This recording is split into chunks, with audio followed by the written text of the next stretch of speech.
back to another episode of Wealth in Christ podcast show where we inspire the masses to become financially free while building God's kingdom. On a podcast today, we have a nurse who became a serial entrepreneur, Miss Christina Ivette, who retired at the age of 31. And today we're going to discuss Miss Christina's journey to retirement at age 31 from being a nurse. So thank you for being here, Miss Christina. Thank you so much for having me, Dami. I'm super excited to be on the podcast today. That's good. How are you doing today? Oh, I'm doing really, really, really good. Yes. Yesterday was Easter, so we had a good time. We went to church, then we did an Easter hunt for the kids and, and then had some brunch with the family. That's great. That's great. That's well said. So what inspired you to become an entrepreneur? So the reason why I became an entrepreneur is because I wanted more out of life. I had a very hard upbringing where we were homeless, living in an abandoned building. And so I was actually forced to, well, I wouldn't say forced, but I was, in a position where I had to work at a young age. So I started working at McDonald's at the age of 14, and like McDonald's doesn't even like allow people to work at age 14. So so I just did what I had to do in order to get that first job. And while I was working at McDonald's, I just became inspired by the whole business operation. And I was, talking with the CEOs of, that particular franchised location. And I just, was looking at, this whole entire restaurant, thinking to myself, wow, I would like to own one of these, when I get older.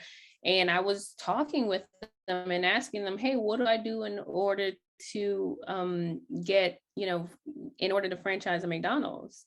So that's what drew my, that's what actually motivated me to become an entrepreneur. Just my first job as a teenager. And from there, I became a mother at, I would say, a young age too. I was 22 years old. And I just graduated from nursing school. So what I did was I got my first job, saved up my paychecks, and within a year's time, I was able to start my first investment, which was a house. So I had got into real estate. I started my real estate company, and that was, that fueled me because I was a single mom to this little boy, and I had to provide for him. And I said, okay, well, I want more for him. So what is it that I need to do? So that's how I became intrigued with investing, with real estate. And that's what led me to have this, to create this company. Wow, that is well said. So my next question, because I know you retired as a nurse. What led you down the nursing path after having that experience as a 14-year-old to want to become an entrepreneur? Yeah, so I want to actually tell you the reason why I became a nurse was because I was actually in middle school. I think I was about 12 years old, and I saw I had to go to the ICU to visit my aunt. She ended up passing away, but because I was frequently visiting the ICU every single day, I was motivated by what the nurses were doing, and I was curious. I'm like, what are you? You're in care of my aunt. So I was so excited about that part, that it inspired me to become a nurse. So once I got into high school, I got to their nursing program where they have us going to nursing homes to take care of older people. And from there, I said, okay, I know I need to be a nurse. And so I went into I went into college. I went to the University of Florida, and I went, straight into nursing, and it was a wonderful experience. I knew that that was the career for me.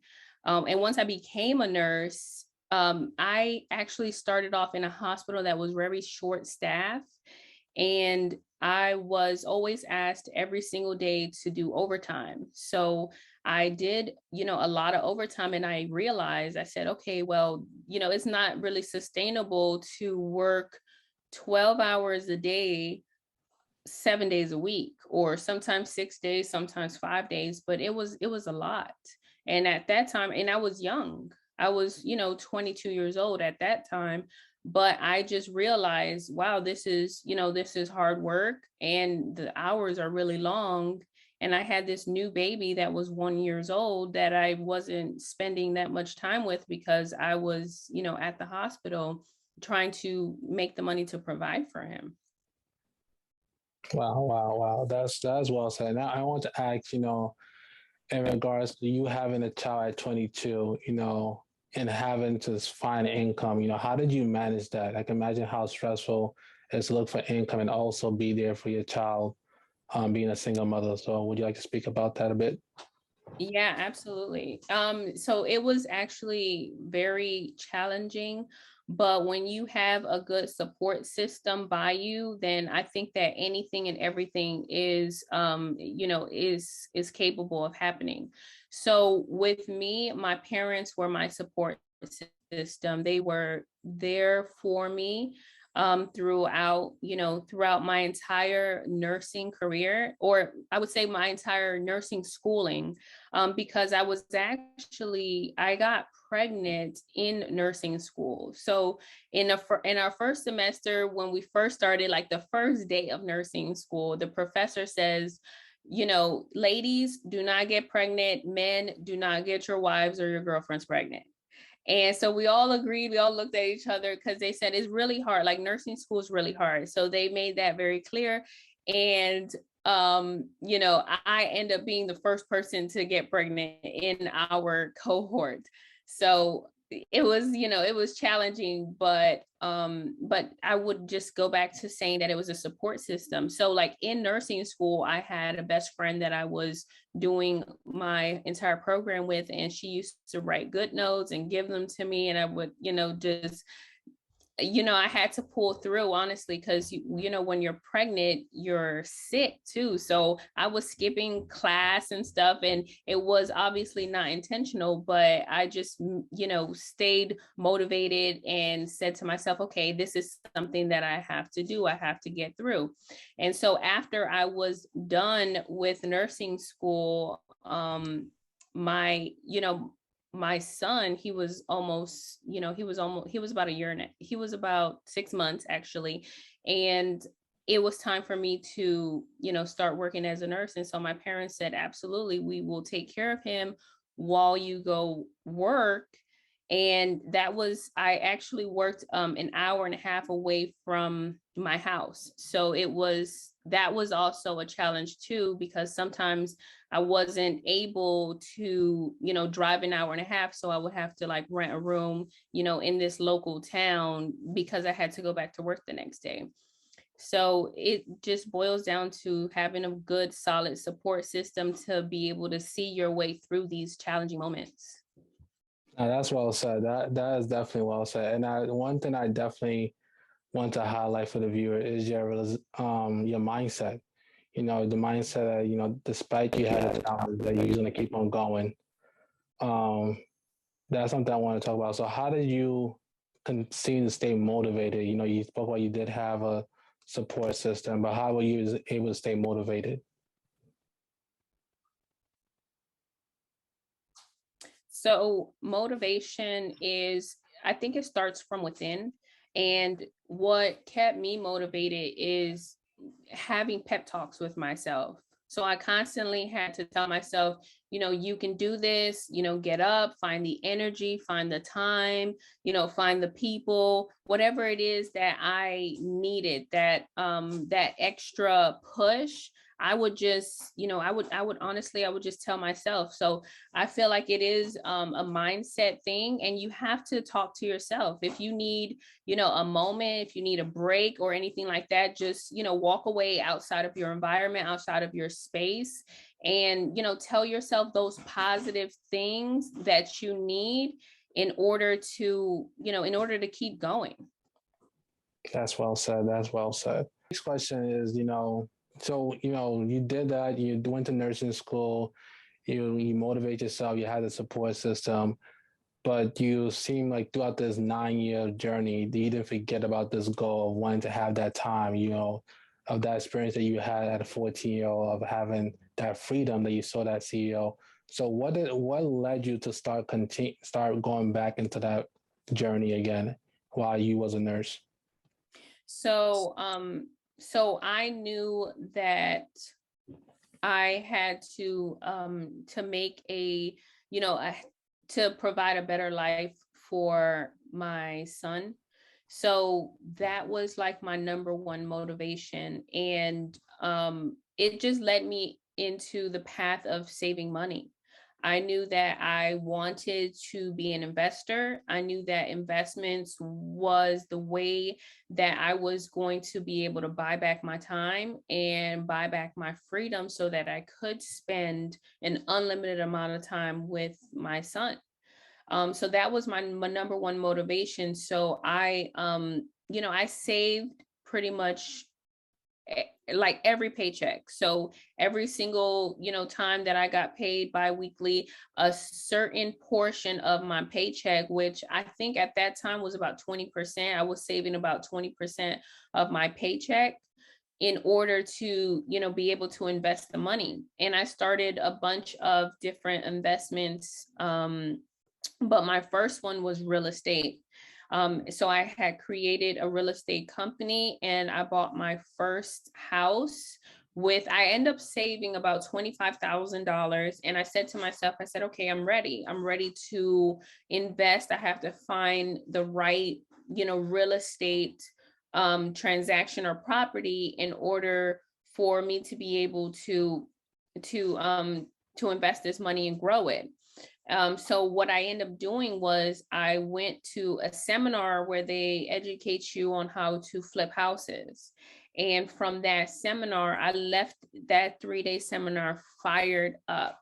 And I went on YouTube and I did a bunch of, watched a bunch of videos on YouTube.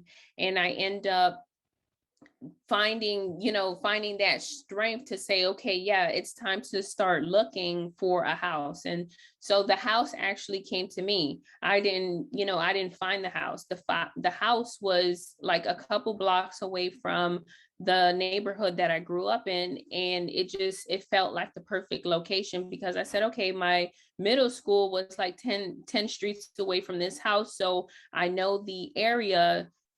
So the house was ideal, and there was no competition, there was nothing. It's like the house was just waiting for me. So I was excited about that, and everything felt, organic, it felt right. And so I executed that first deal, and I found a lender who is actually a hard money lender. So they lend you houses based on what the after repair value was going to be. And so I found a lender out in Orlando, and I'm in Miami, Florida. And they actually put up 100% of the money. And all I had to do was come up with the repair money, which just so happened to be, the $25,000 that I had in savings. Wow, wow, wow, wow. That's wonderful. That's definitely wonderful. And I want to talk about before we go into more different assets and investments, how important was it for you to get educated before you get started? Because oftentimes people they want to live this entrepreneurship journey, want this freedom, but they don't get the education. So how important would you say for someone, especially a single mother, to get the education to create that freedom for their children? So education, training, getting the skills, the knowledge that you need is just very, very vitally important. I don't think that you can even get to that next step without being trained properly. So me, I let fear hold me back because I didn't know the real estate industry. I didn't know how to flip a house. I didn't know anything about, about investing until I went to the seminar. And that is what pretty much opened the doors, because once I went to the seminar, I realized that there was a lot of information that I had to learn. And there was obviously more information that I had to learn than what they could teach me in 3 days. So the seminar was that foundational piece. That was that piece where, somebody was on stage motivating you like, yes, you can do it. You can become an investor. You can flip a house. You can buy a real estate with, with no money down. You can do it. And so they gave you, the foundational information, and it's up to you if you want to dig deeper, if you want to acquire more knowledge and more skills. But if you really want to have this investment and have it go seamlessly, then you have to get the knowledge and the expertise that you need, and get educated basically on whatever it is that you are moving forward with. If it's business, if it's real estate, if it's a different type of investment, you have to know. But don't let the fear of not having enough information hold you back either, because I feel like that can happen to a lot of individuals as well. It kind of happened to me, where I was sitting on the information for about 6 months before I decided it's time to execute. No, that's well said. And I want to definitely ask you this question. Being if I get a single mother, because oftentimes, as mothers, you guys have a very strong bond with children. You want to be there. And oftentimes you will hear, parents, especially mothers, that they sacrifice their own dreams, their own, their career for their children. So what would you say to someone who's thinking that, sacrificing their dreams would benefit their child in the future compared to working, taking some time now to build a life that they want their child to have? So for any mothers out there, single mothers or not single mothers, I would just tell them, you love your child, and your child wants the best for you, and you want the best for your child. It's that symbiotic relationship. So it's not beneficial to put your dreams aside. You are able to do it all. Really, we are put in these positions, but I feel like God would not put us in these positions if he knows that we're going to fail, or that we are not able to push through. So whatever dreams that you have, if it's getting an education or starting a business, whatever dream it is, you are able to be a full-time parent and also operate a business or start a business, or go back to school, whatever it is. So I would just tell anybody and everybody, balance your time and fit it into your schedule. If you have to put your child to bed at 8 o'clock and work on your business at 9 p.m., then that's just what it's going to have to be for a while. But you will be able to do it as long as you keep moving forward. No, that's definitely well said. And I definitely want to ask you a question. Since you brought about God, saying that God wouldn't put you in a situation, or you go through a situation knowing you can't handle it. So how has your faith, encouraged you, continue to motivate you through this process? So I feel like everything that I do is divinely guided. I feel like every single project, every single investment, all of my business partners, anything that I do, I feel like it, it's just is brought by God, because I pray every single day. It's just a part of my routine. I have a morning routine where I meditate, and that's the way I look at meditation, is me listening to God and his message to me. And then after I meditate, I do affirmations where I just, speak positively. And then after that, I go into prayer. And so I pray out loud on my knees. And once I'm done with that, I read my daily devotional, which whatever date it is for today, then I just read that page just to have the word present. And I feel like I cannot, operate my day without even practicing my morning routine. So I have to do that in order for my day to be, um, be the way I want it to be, which is positive, safe, good, all of these, all of these things.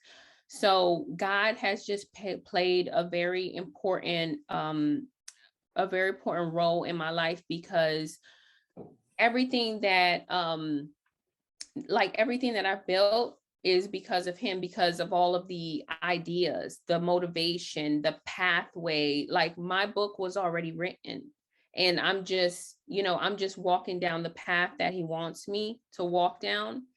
And it wouldn't be possible without him, because I wouldn't have an idea to start a real estate business. I wouldn't have an idea, or that, that motivation or that blessing to go to nursing school. Like nothing in my life would have been possible without having that faith in God and that guidance. No, that's definitely well said. That's definitely well said.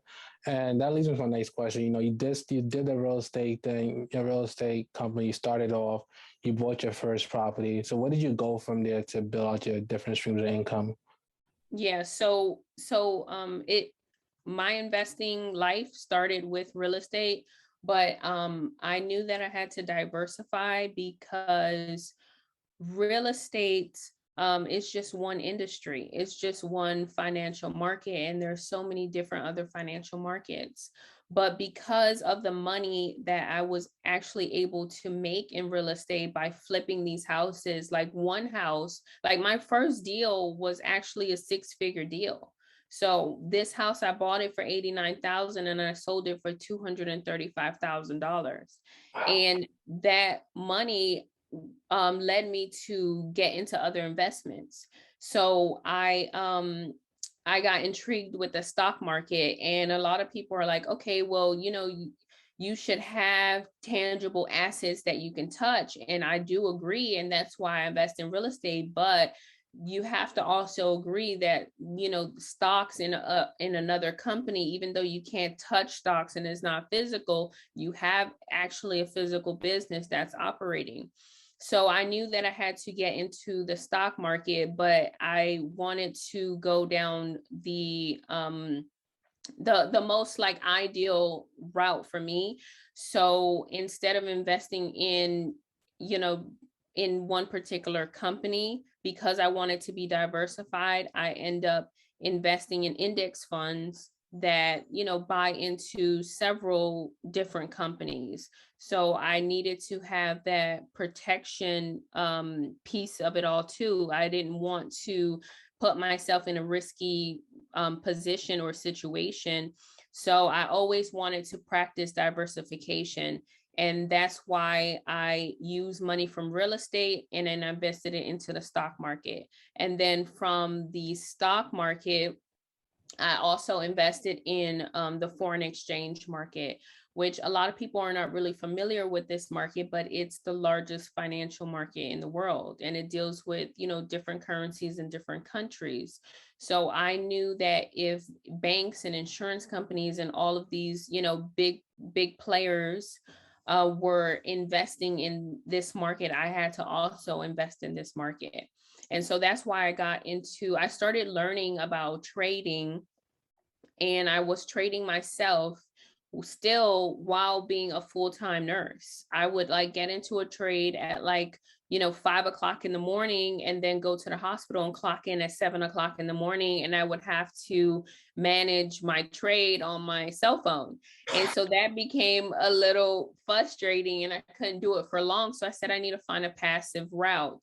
And so I end up finding a PAM account where someone else, either a robot or another human, man, a professional can trade for me. So that's the route that I went. I said, okay, I want to do this passively, even though I like trading. There's a lot of emotions involved and I'm working full time, so I can't put myself in that type of position. I need to take the more passive route. And so I just, invested into the PAM account so I didn't have to do all of the work of trading. So those were some of the investments. And then, by this time, Bitcoin started becoming pretty popular. And a lot of people were telling me, hey, you need to invest in Bitcoin. You need to invest in Bitcoin. So I decided to, invest in cryptocurrency, and I bought some Bitcoin. And I was, holding on to it. And then I came across different forms of investing in the crypto market, where you can do trading as well, just like the stock market, just like Forex, you could do trading. So I put money into an AI system that trades, and then you can do staking, where you just let them hold your Bitcoin so that the market could use it as liquidity, and they pay you a profit or a return on using your Bitcoin. So when I found those two routes, I said, okay, this is good because it's passive, but I'm still, in this, new digital money, and I'm not putting myself at risk by only investing in one market. So that's why I have multiple streams of income, because I want to be diversified and I want to protect, myself and my children. No, that's well said. That is well said. And I have a question, just like, you're doing all these different things.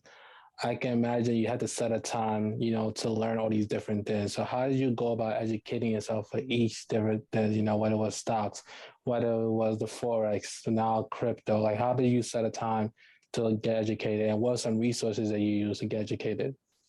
So one of the resources I use is Investopedia. I love that blog or that website. They provide a lot of good information. And I so when I was working full time, I would wake up early. So I would wake up actually at like 3 o'clock in the morning in order to study this information, in order to study, the markets and stuff. And then I would go to work from 7 in the morning to 7 at night. And after that, after spending time with my kids and putting them to bed, once they're sleeping, I felt like it was more free time in order for me to, dive into a book and read up and learn or practice. So you have to just be strategic about it and use time management to the best of your ability, because some of this stuff can get overwhelming when you have, information that you have to learn, but then you also have to dedicate, 8, 9, 10 hours to a job. So just leveraging that extra time by, waking up early or going to bed late, well, whatever it is that you need to do.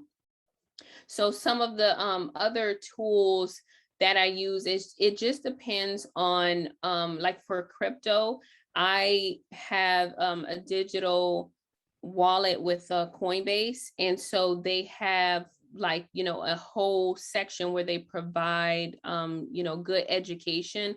So that's where my crypto journey started, with Coinbase and a lot of the education that they provide. And then also going to conferences. Like I attend, like for example, here in Miami, they just had a Bitcoin conference 2 weeks ago. And so I went and attended just to learn about NFTs and Web3 and all of these different parts of crypto, because crypto, you think it's like this small thing, but there's so many layers to it. Yes, I do. Yes, it is. So it's like, oh, now I'm thinking like, okay, there's so much stuff that I have to learn. I only know, 2% of the whole market. So, but going to those conferences have actually benefited me, because every time I attend, I walk away with information that I did not know before. No, that's definitely well said. So I have so you get the information, you use it, you was working.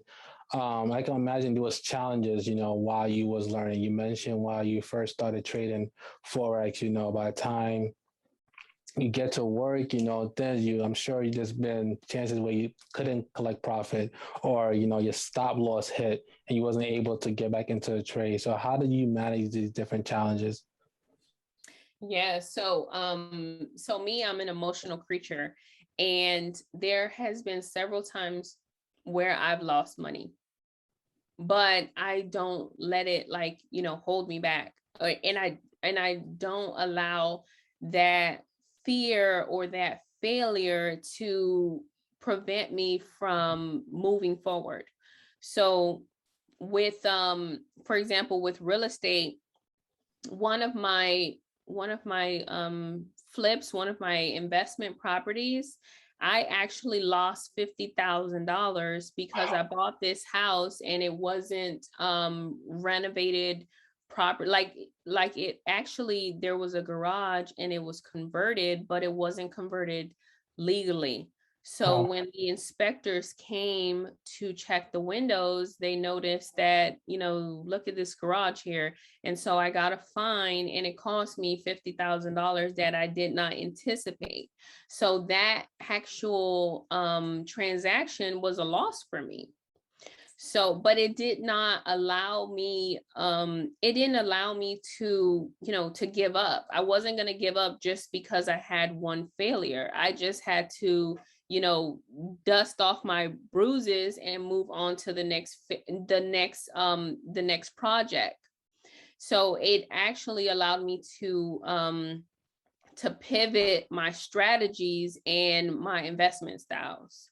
And so that's what I would I would tell anybody: don't let, one little bump in the road, hold you back from investing. Investing is scary.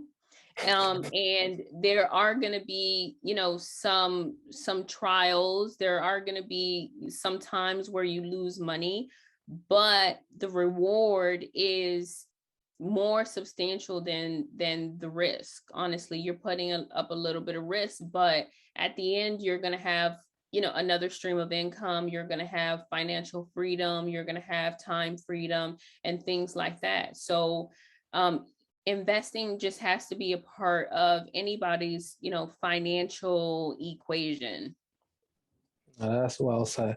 And my next question, you're doing all these different investments. How do you go about allocating your different time? Whether it was real estate, maybe you face an hour real estate or an hour in crypto, an hour in Forex. So how did you go about, allocating your time? Or how would you recommend someone to go about allocating their time against the different streams of income? Yeah, so it depends on if your streams of income are active or if they're passive. If they are passive, then you really don't have to dedicate a lot of time to them, because they're just going to be working on their own. So, like for me with the stock market, I check it like probably once every 10 days, because I'm not, it's not an active investment for me. It's a passive investment. So I just put the money in there. I allocate my my portfolio, appropriately through these different index funds that I have. And I don't really check it that much, just because I know that the money, the money's supposed to grow. It's tracking the S&P 500, and there's not, there's nothing that I can do to make it change. It's not going to grow any faster or any slower, because it's just, it's doing what it's doing. It's tracking the market. So with that, it doesn't take that much effort or time, right? That's just like a 20-minute thing where you just log in and look. So the passive streams are really nice to have. The Forex is also a passive stream, and it depends on, if you want to take out from the market. But me, I let my money appreciate. So I just leave my investments. I never touch my principals. So it doesn't take much management, which is one thing that I appreciate, because if you are, investing and you have this portfolio, sometimes you might want to hire like a financial advisor or a manager, but then you can actually do these things yourself, because the managers that you're paying, you're giving them 1% and 2% of your investment, of your profit, and your profit could have been, it could be higher. So that's why I particularly, want investments that doesn't take that much time away from my day-to-day practices, which is running my real estate company.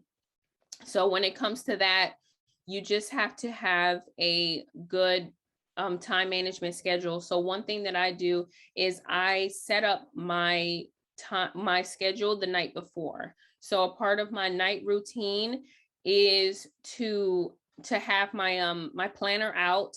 And from my planner, the way it's designed, it starts at 5 a.m. and it has a couple lines for each hour. And so it starts at 5 a.m. and it ends at 9 p.m. And for each line on my planner for each hour, I have something in there. So me, I wake up at 5, sometimes 5:30 in the morning, and I do my morning routine, and then I go to the gym and exercise, and then I'll drop my kids off to school, and then I'll start my day. And so all of those things are written hour by hour in my planner. And that's how I'm able to operate my day efficiently and effectively, because I don't allow outside things like, hey, somebody's going to call me at 12 o'clock and invite me to lunch, but I didn't have that in my schedule. So I have to say, hey, I can put you on the schedule for tomorrow. We can have lunch tomorrow, because it's not in my book for today.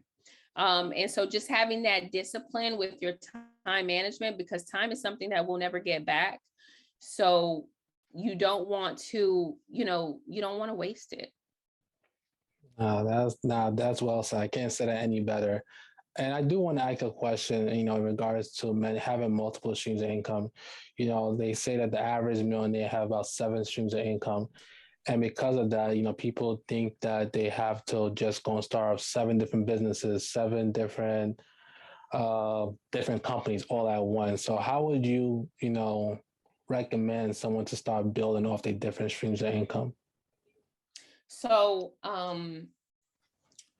one thing you have to do is plan, and you have to figure out, 1, how many streams of income you want, and then 2, what industries or what ways do you want to get these different streams of income.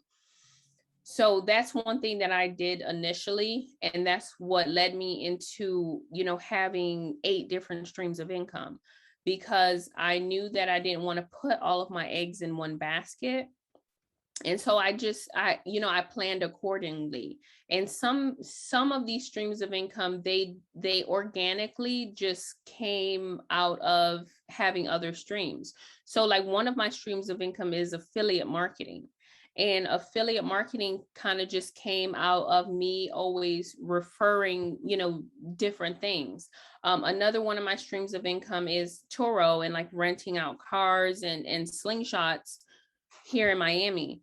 So when people are coming to me for recommendations, I'm effective with it. And so I give them my recommendation, but now I put a twist to it, because I recommend things that I'm a partner of, I'm an affiliate of. So that's one stream of income that I would definitely recommend to people, is affiliate marketing, because you are already referring people to these products, like for example, Coinbase. I refer people to Coinbase and tell them, hey, get started with crypto. But before I became an affiliate with them, I wasn't getting paid to tell my brother and my cousin and my sister and all of these individuals, hey, get started with your crypto. And so once I figured out, hey, I can become an affiliate with this company, then I would, share the information, share the link, and obviously that became a stream of income for me. So yeah, I would just tell them, one, get started with, with something that you are already doing. Another thing I would tell anybody and everybody is also think about what you're good at, what kind of skill set you have, because you can share that with other people through having like a digital product. So one of my businesses is I have a slingshot rental company. And with this company, what I did was, that's just income on its own. So what I did was I actually created an ebook teaching other people how to start a slingshot rental company. And so that digital ebook became its own stream of income, but it was already tied into what I was already doing. So that's where I would tell people to start. Just start with your skills. What can you teach people, and create a digital product from there, or just create a digital product from what you are already doing or what your business already is. Wow, wow, wow, wow. That's a great way to definitely explain that. And that leads me to my next question. You retired at a young age, as 31. Most people don't reach that age to retire at that age. Mostly 65, 70 nowadays, especially inflation going up. So what made you say, like, this is what I'm going to do? I'm retire at 31. And how did you go about executing that with your different investment to say, this is time for me to leave?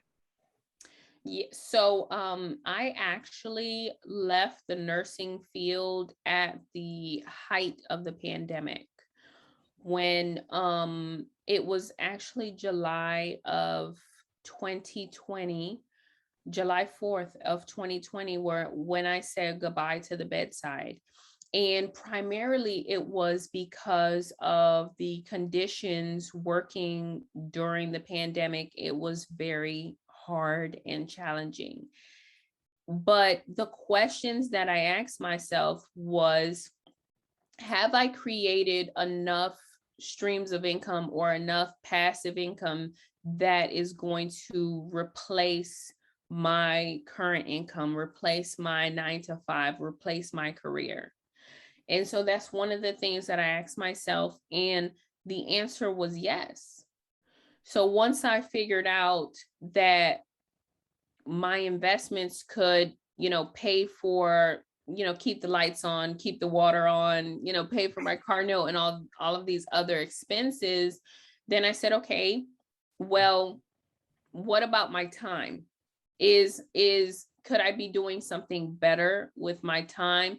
Is my job taking away from my business? And the answer also was yes. That me working 12 hours a day at a hospital was actually taking away from me scaling my business. My business was staying pretty much stagnant because I wasn't able to put in that much time into it. So I said, okay, my investments can sustain my livelihood, and my time can be dedicated and devoted to scaling this business to where it really needs to be. So I made the decision to leave, the bedside and to leave nursing. And now looking back, it was actually one of the best decisions that I made, because I experienced a lot of growth just by having that freedom of time. I experienced a lot of growth. And it's not only like growth as an entrepreneur, but also growth as a mother, because now today I have 3 children. So my other children are young. They're 2 and 3 years old. And my son, he's 10. So I experienced growth as a mother because the time that I was away and working 7 o'clock in the morning to 7 o'clock at night, I wasn't spending time with them. So I didn't know what their schedule was like, what their routine was like. All I knew is that they were, being babysat by my mother, which she, was doing a phenomenal job. So once I, had the opportunity to take over, then it really, I honed in on this balancing act of being a full-time mom and a full-time entrepreneur. Wow, wow, wow. That is well said. That is well said. I definitely want to say thank you for for your time. Thank you for coming on the podcast and sharing your story.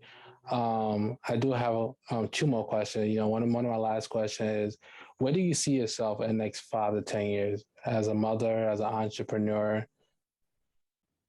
So, in the next 5 to 10 years, I see myself as, honestly, I see myself selling my business because, it's a lot of work, right? I still feel like I'm working, even though it's my business.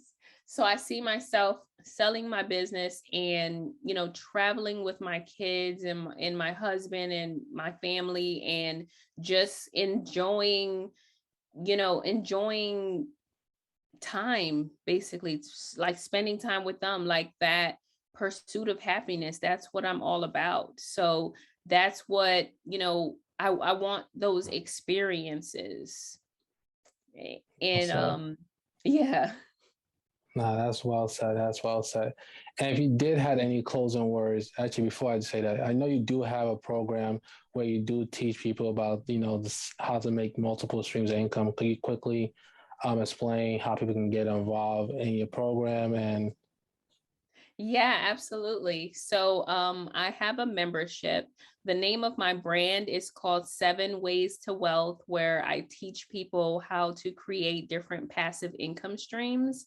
And those income streams primarily are through the stock market, the foreign exchange market, the crypto market, as well as affiliate marketing and different streams. So I teach people that, as well as, how to start a business and how to basically protect your assets by using business trust and a family trust, and creating that generational wealth and leaving it for your loved ones, but it being protected and not subject to, probate and heavy taxation. So it is a membership, and the membership is $17 a month. And there's also a book club and some weekly calls. So that's pretty much the best way to get mentored by me. And you can go to the number 7 ways to wealth.club in order to enroll. that's well said. Thank you for that. And Thank my you. last question will be, if you could have any word of wisdom you can share with a mother, a young mother, who is, was going through the same thing you was going to, who is questioning, whether they should go and chase their dreams or, sacrifice it, what would you say to that young mother? So for that young mother, I would tell her what somebody told me, which is, you can do it, and to keep going, honestly, because when we're in that position, we feel like our back is against the wall, and we are only, we are we're looking from within.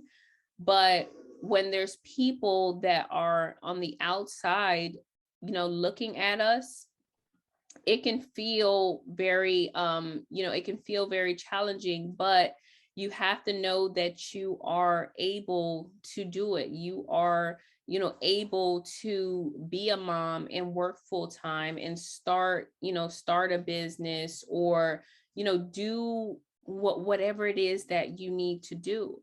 If you need resources, look for the resources there, and ask people. It's not, um you shouldn't be like afraid to ask for help. I think that one challenging thing is that we, as single moms, we're like, okay, well, we're supposed to look strong, or we're supposed to be strong and not ask for help. But that's not the way. You children are supposed to be raised by two individuals. So if you need another hand, then ask whoever it is, a family, a friend, whoever it is, ask for help. Oh, wow. Now that as well, that's definitely well said. Definitely ask for help, for those who are listening, like always, hope you guys do take action, hope you guys are inspired, as motivated as I am, and actually do go and do something, don't listen to this. This is another podcast, another episode, and not do anything. Go act on it, on this information. And if you guys don't know, I have a free study guide on my website, wealthinchristbrand.com, which shows you how you can get started in the stock market completely for free. And you can get on my website, wealthinchristbrand.com. And if you guys are not subscribed to our YouTube channel at Wealth in Christ Podcast or Apple Podcasts, wherever you get your podcasts, please do, and stay tuned for next week's episode. And thank you again, Miss Christina. Thank you so much for having me today. It was a blast. I really appreciate it.